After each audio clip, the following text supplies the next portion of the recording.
One of the cases that still keeps me up at night took place right here in Washington, and it is still unresolved. I didn't say unsolved, I said unresolved. You are going to be so frustrated by this case, so just buckle in. Our victim's name is Kayla. She's a beautiful young woman going to college to become a journalist. And she struggled in her past with substance abuse, and I sadly think that that was one of the reasons that police did not take this case more seriously. A young boy found her body cut in two. Part of it was in a sleeping bag. Her clothing was with her. It was covered in blood. Decomp was well underway. So what we could glean from the body was limited.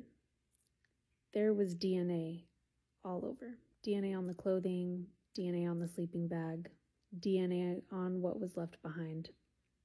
And the DNA belonged to her, and it belonged to a man named Robert Davis. Now, this is one of those parts that's going to be super frustrating. The medical examiner in Spokane, because that's where this took place, Dr. Howard was his name. You'll want to know his name.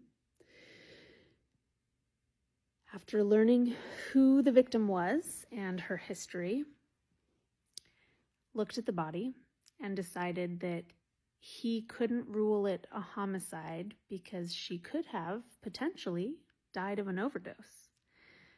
The detective working the case said, "Are you kidding me? She was found cut in two.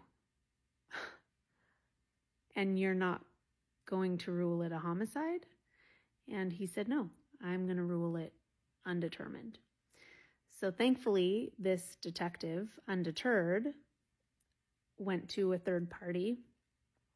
It was a former medical examiner that had his own practice and asked if he could take a look at the remains, which this third party did. And he said, "I literally don't know what Dr. Howard was thinking, because there is every indication that this was a homicide, and not just the fact that this person came into, but because there are knife wounds on the bones, there are footprints on multiple parts of the body. There is bruising where they were clearly tied up, so from ligatures. And there were defensive wounds on multiple parts of the body." He said this was clearly a homicide, not an undetermined death. Also, to put a cherry on top, there were drugs in her system, but not enough to kill her, not enough to kill anyone. The detective took this information back to Dr. Howard, and he went,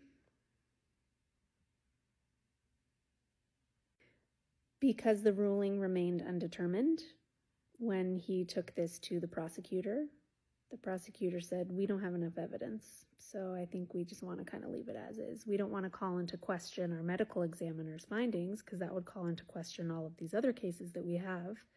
So then without that, we don't have enough evidence. Never mind the fact that we have one person's DNA all over the crime scene." This person, Robert Davis, goes on to commit a violent attempted rape several years later. He is arrested.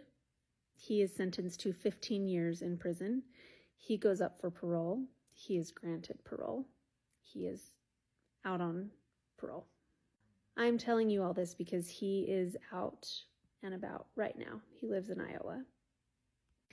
And there is a new medical examiner in Spokane who has changed the ruling on several autopsies on the manner of death.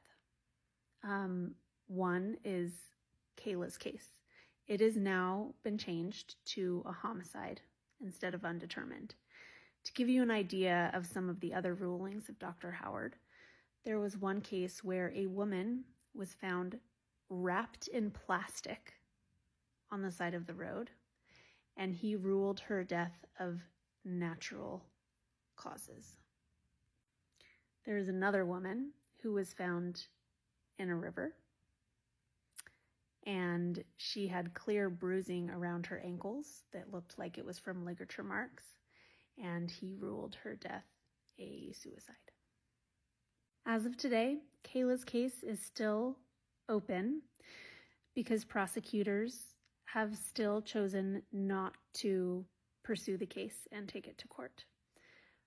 My theory is that they don't want a lot of other cases that have been closed to be called into question because of Dr. Howard's findings. I think they should be. I think they should be called into question. I think we should probably review all of them.